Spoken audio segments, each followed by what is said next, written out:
Сөз депутат Акаев Жанарбек Кубанычевичке берилет. Чоң рахмат, урматтуу жаңылайым. Буга чейин сиз коомдук ишмер Садыр Жапаровду 11 жылдан ашуун убакытка кескениңиз үчүн тартип комиссиясынан эскертип алгансыз. Туурабы?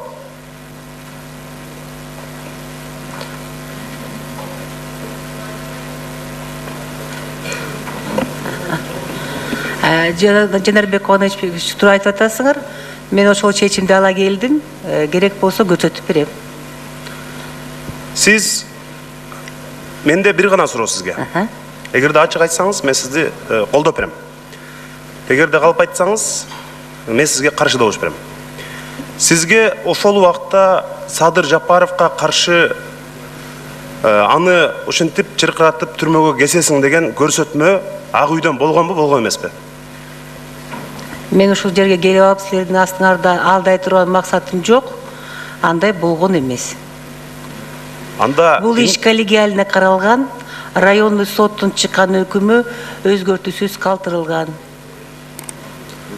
Жо, ал кишини силер мисалы чегарадан өткөндө Кыргызстанга эч кандай качпаса, келатса, ошол эле Эмил Каптагаев өзүнүн жазган арызын алып атса, мен эч кандай доом жок деп арыз жазган киши өзү чыркырап жүрөт. Тескерисинче ал кишиге болушуп. Ошондой убакта дагы Садыр Жапаровду кесип жиберүү адилеттүү деп ойлойсузбу сиз?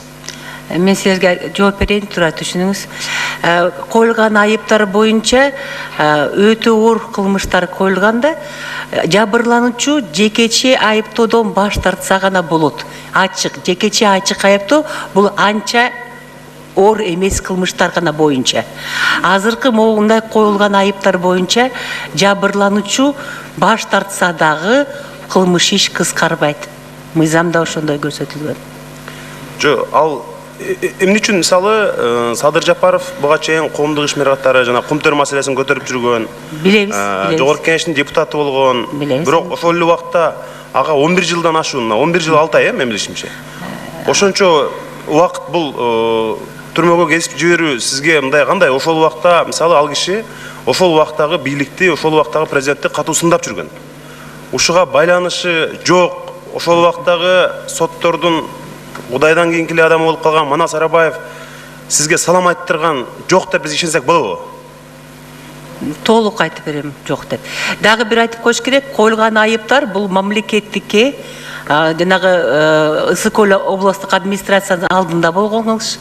Ошо мамлекеттикке, конституциялык стройго каршы кылган кылмыштарга кирет. Бул жекече адамга каршы эмес, бир эле адамга, Каптагаевка өзүнө. Бул мамлекеттик основа государственного строя деп айтайын деп, мамлекеттик конституциялык стройго катары каршы кылмыштарга айыпталган ал киши.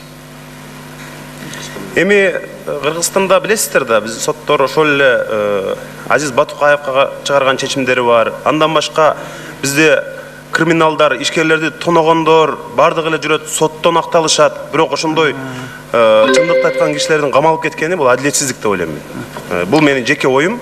Садыр Жапаровду чыркыратып, бала чакасы менен кошуп калмаган бул жакшы көрүнүш эмес да. Депутат Акаев Жанарбек Кубанычевичке берилет. Рахмат, мен дагы депутаттардан кечирим сурайм, экинчи жолу сүйлөп атам. Мен эмне үчүн Садыр Жапаровду жана мисал иретинде келтирдим? Анткени депутат болгон, мыйзам чыгарып жүргөн, коомдук ишмерлерди ушинтип чыркыратып кесип атканда алар өзүнүн укугун коргой албаса, анда карапайым адамдар жөнүндө бизде сөз жок да. Мен ошон үчүн Садыр Жапаровду мындай мисал иретинде айтып өттүм. Сизден бүгүн ошол соттор эсиңизде болсо керек, көз алдыңызда болсо керек, ондогон, керек болсо жүздөгөн аталар, апалар, жаштар ошол жерде ыйлап жүрүшкөн. Сиздин бүгүн кызматыңыздан көтөрүлүп атканды көрүп, ошол кишилер келечектен үмүтү үзүлө түшсө керек деп ойлойм. Мен алардын акыбалын элестетип турам. Президенттин парламенттеги өкүлүнө да айтат элем, негизи сот оңолмоюнча мамлекет оңолбойт. Бүгүнкү күндө сотко болгон ишенимдин элде канчалык кеткенин биз жакшы билебиз. Ошон үчүн эски системада иштеген, буйруктарды аткарып жүргөн соттордон башка деле Кыргызстанда 6 миллион адамдын ичинде абдан таза, мыкты жаш балдар бар. Ошол эле Британиядан юридикалык илимди жактап келген жап-жаш жигиттер жүрөт, кызматта эмес. коомдук иште ар кандай эл аралык уюмдарда жүрүшөт. Ошондой кыз жигиттерди эмне үчүн көрбөй атасыңар, мен билбейм да.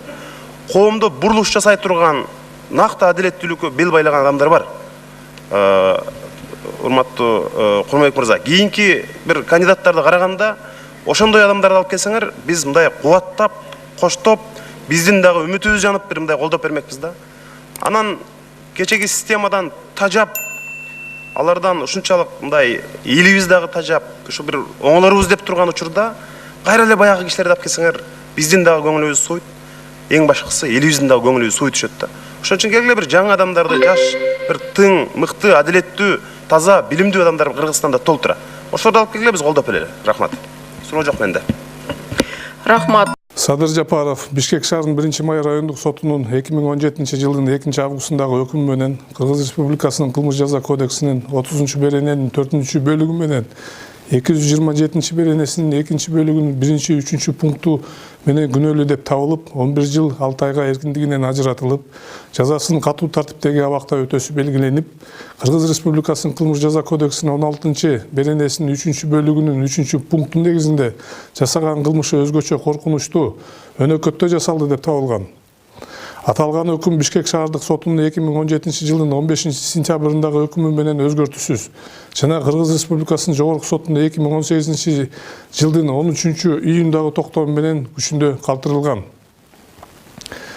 Жаңы мыйзамдар күчүнө киргендикине байланыштуу Садыр Жапаровдун кылмыш иши кайра каралып, Кыргыз Республикасынын жогорку сотунун 2019 жылдын 30 апрелинде токтому менен жогоруда белгиленгенден соттук актылар Кыргыз Республикасынын жаза кодексинин талаптарына ылайык келтирилип, Садыр Жапаров аталган кодекстин 43-беренесинин 2-бөлүгү менен 244-беренесинин 2-бөлүгүнүн 1-2 пункту менен 10 жыл эркиндигинен ажыратылып, соттук актыларды Кыргыз Республикасынын кылмыш жаза кодексинин 16-беренесинин 3-бөлүгүнүн 3 пункту алынып салынып, соттук актылардын калган бөлүктөрү өзгөртүсүз калтырылган. Жаза мөөнөтүнүн башталышы 2017 жылдын 25 марты, жаза мөөнөтүнүн аякташы 2026 жылдын 5 октябры. Кыргыз Республикасынын жаза кодексинин 43-беренесинин 2-бөлүгүнө ылайык кылмыш жасоону уюштурган же аны аткарылышына жетекчилик кылган адам, уюшкан топту же кылмыштуу уюмду түзгөн, же болбосо аны жетектеп уюштурган адам деп танылат. Андыктан Кыргыз Республикасынын жазык аткаруу кодексинин 80-беренесинин 3-бөлүгүнүн 3 пунктуна ылайык уюшкан топту же кылмыштуу уюмду курамында кылмыштарды жасап соттолгондор жатак абакка которулууга жатпайт. Мындан башка Кыргыз Республикасынын жаза кодексинин 89-беренесинин 4-бөлүгүндө жазаны өтөөдөн шарттуу мөөнөттөн мурда бошотуу, уюшкан топту же кылмыштуу уюмдун курамында кылмыш жасагандыгы үчүн соттолгон адамдарга колдонулбайт деп көрсөтүлгөн. Ошондуктан мыйзам талаптарына ылайык соттолгон Жапаров кылмыш жасоону уюштурган же анын аткарылышына жетекчилик кылган, уюшкан топту же кылмыштуу уюмду түзгөн же болбосо аны жетектеген уюштурган адам болгондуктан жатак абакка которуу же жазаны өтөөдөн шарттуу мөөнөттөн мурда бошотууга жатпайт. Коррупциянын башында эң чоң чиновниктер өзүбүз отурабыз мына мисалы. Бардыгы коррупция. Министрлер мына сразу ачык эле айтып коеюн, кээ бир министрлер бар. Пока бир кол коюш акча алмайын, взятка алмайын бир нерсеге кол койбогон министрлер дагы бар. Муну да ачуу чындыкты бетке айтышыбыз керек да. Ошондон барып улам коррупция уланып атат. Анан кумтөрдүн алтыны күнүнө 125 килограмм алтындан суткасына алтын алат да ошол жерден. Эсептеп көрсөң 2 миллионго жакын доллар. Анын баары каяка кетип атат. Мен мурдакы бийликтин убагындагы материалдардын баарын топтодум, муну берем.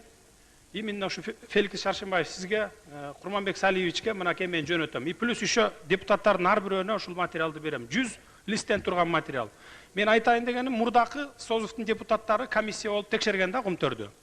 Ал жерде ошол эле биздин урматтуу аксакалыбыз Турдакын Усубалиевич дагы бар. Өзү председательствующий болгон. Бүт фактылардын баарын выявить этип чыккандагы, бирок ачыкка чыгарган эмес анычы. Ачыкка чыгарган эмес. Бул эмне жөнүндө айтып атат? Бул деген сөз өзү ошол убагында анын дагы оозун жаап койгон. Же болбосо сүйлөшүп баягынын акырын убагында басып койгон деп мен түшүнөм да ошондой деп. То есть кумтөрдүн алтынын баарын бүгүнкү күнү дагы алып чыгып кетип атат. Биз Кыргызстанды жеке эле Ысык көлүнүн областын эмес, Кыргызстанды ушу кумтөрдүн алтыны менен эле багып койсок болот. Бардык жанакы социальный жетишпегендиктерди социалдык жактан, башка жактан жетишпегендиктердин баарын ошол алтын менен жапсак болот да. Буга бир пример кылып айтайын. Мына жыл сайын Ысык көл областына 50 миллионго жакын сом берилет. Баягы Ысык көл областынын инфраструктурасынын өнүгүү боюнча деп Феликс Шаршембаевич. Мурдагы жылы 55 миллион бөлүнгөн экен. Бир мынакей же жазгы талаачылыгына жардам берилген жок ошол акчадан. Же болбосо ушул социалдык жагынан өнүгүп кеткен жок да. Мына ошол кезде Шайлиева губернатор эле Чолпон атанын ортосуна 28 миллионго бир детский площадка курдум деп жасайт. 3 миллион сом кетпейт ошол жерге. Мына азыр ишенбесеңиз барып комиссия түзүп карап көрүңүзчү, 3 миллион сом менен бүтүрчү жер да. Ошол жерге 28 миллионду салып туруп ошону жеп койгон да.